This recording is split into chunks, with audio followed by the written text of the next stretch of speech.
Namaste, Pranam, Gita Dhyanam. Om Parthaya Pratibodhitam Bhagavata Narayanena Swayam Vyasena Gratitam Purana Munina Madhye Mahabharatam Advaitam Mritavarshinim Bhagavatim Ashtadashadhyayinim Ambatvam Anusandadhami Bhagavad Gite Bhavatveshinim.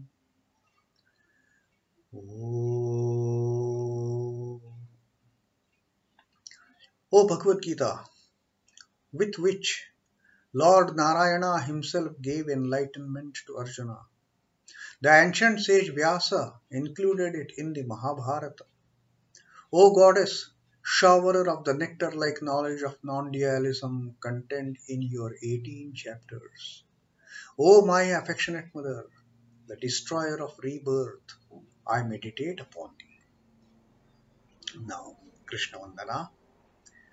Vasudevasutam devam kansachanuramardanam devakim paramanandam krishnam vande jagadgurum. O son of Vasudeva, the slayer of Kansa and Chanur, extreme delight for Mother Devaki, O Lord Krishna, the supreme teacher of the universe, my salutations to you. And today we will take up reading of the 22nd Shloka of Karma Yoga, the third Adhyaya of Srimad Bhagavad Gita. In the previous two Shlok, Sri Krishna has told us that even the great personalities, the great saints, the great sages, the great kings like Janak, they performed actions having got the knowledge. They were extremely knowledgeable. For people like them, there was no need to perform any action. But Janak, as it were, the great king, he fought this battle of the worldly life with two swords. One sword of knowledge and the second sword of karma. He never said, I have got such a great knowledge, now there is no need for me to do any karma. He had he had realized the supreme knowledge. He had the self-realization. A person like him, as per the scriptural text, there was no need for him to do any work, to get involved in any action. But he was the just king. He had to do all those things that were required for the good of his people, for the good of his subjects, for the good of his praja. He was the great king. And knowing his duty, he didn't run away from his duty. He didn't escape, just abandoned his duty. No. Having got the ultimate knowledge, having had the self-realization, the self-knowledge that I am he, Aham Brahmosmi, in spite of that, he remained in the world, and with the second sword of karma, he perfectly did whatever was due to be done by him. And in the previous verse, the 21st Shloka, Sri Krishna says that these kind of people, like Janaka and others, they form the role model for other peoples to follow. Yadyadacharati sreshtaha tatta devetaro janaha. People follow these kind of great personalities. People follow these kind of great teachers who have shown them the way. They are the great leaders. They are the great teachers who show the way to ordinary people, and they start following these great saints, personalities, the knowers of Brahman, and at the same time keeping themselves engaged in the activities of the world. But their way of getting involved in this kind of karma is all without any attachment, and that is what they teach people, that is what they teach the humanity.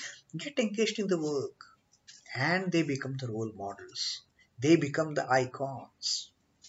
And now About his own responsibility, now Sri Krishna is telling Arjuna that न मे पार्थास्ति कर्तव्यम् त्रिषु लोकेषु किञ्चन nānavāptam varta eva cha karmaṇi.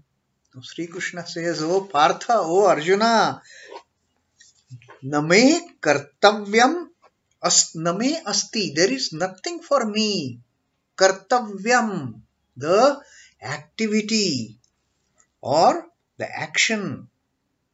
Triṣhu lokeṣhu kiñchana. That is not triṣhu lokeṣhu, in all the three worlds. Kiñchana, even a little bit. So, na me partha asti kartavyaṁ. Oh Partha, there is no work left out in this world. In all the three worlds, of Swarga, this earth, the heavens, the earth, and the hell. In all the three worlds, there is not a slightest amount of work that has not been done by me.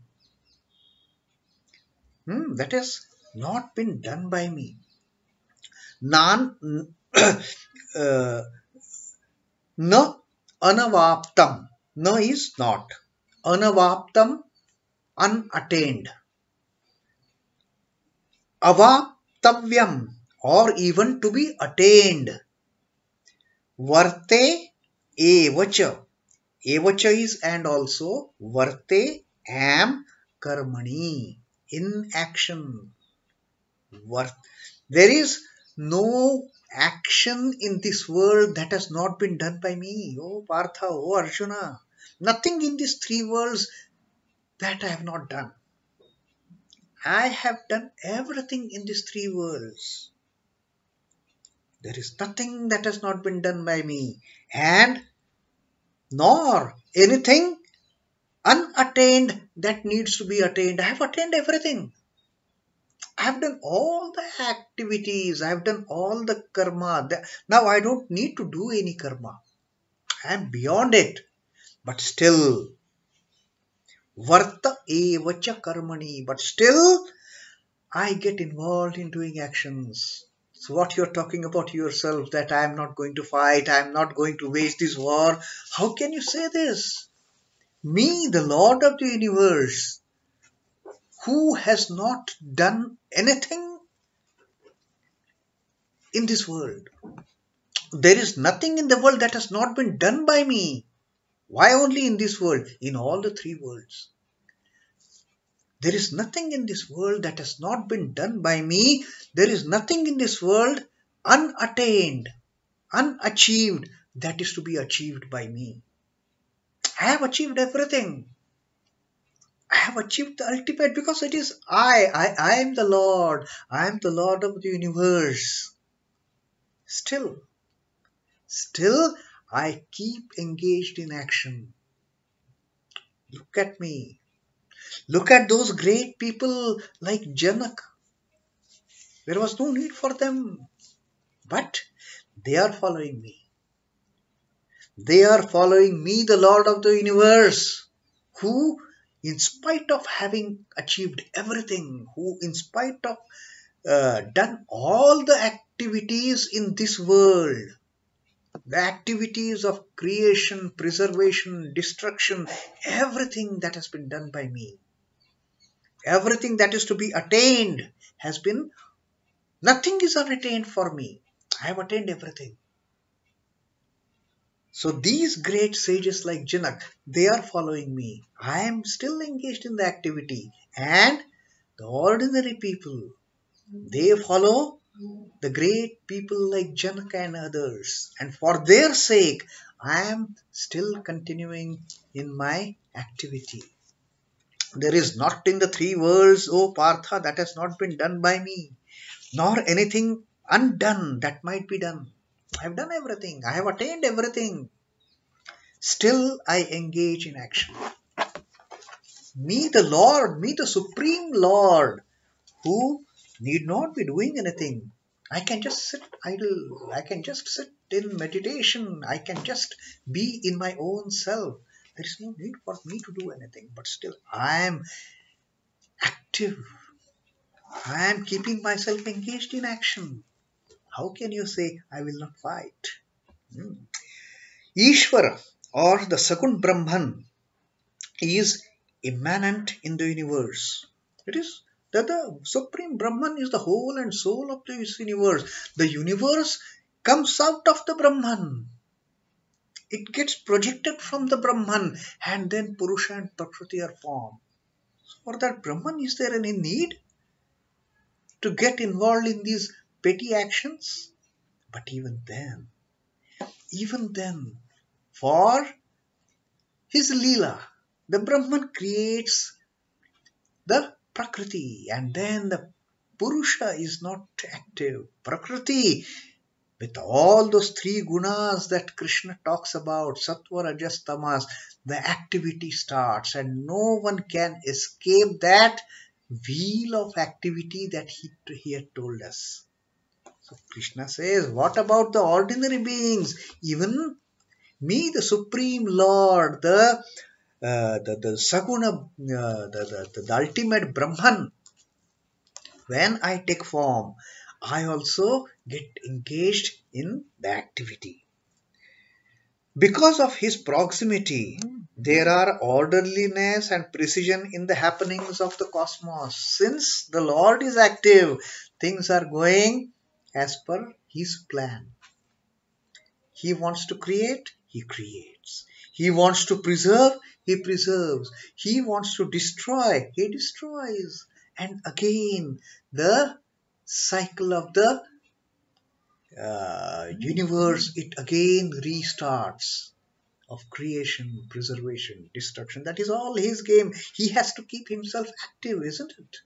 And that's how he keeps himself active.